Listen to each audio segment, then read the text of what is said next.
Okay, here's a question for all y'all out there. Do you prefer the hustle of the office or the quiet productivity of working from home? Tough question. Tough question. But before you start working out those pros and cons, that list, don't bother because we did the work for you.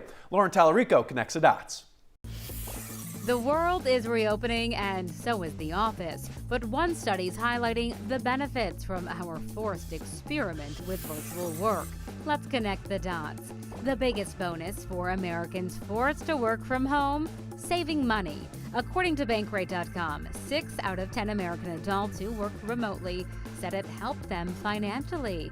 They didn't have to pay for things like gas or lunch.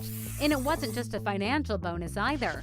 90% of the people surveyed said they enjoyed perks like more freedom, more time with family, and more time to sleep.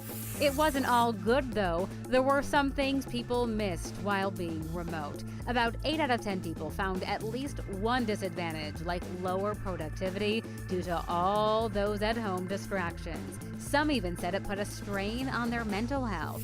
In fact, it was enough that some people said it just wasn't worth it. 1 in 10 people said they'd consider leaving their job if they had to work from home permanently.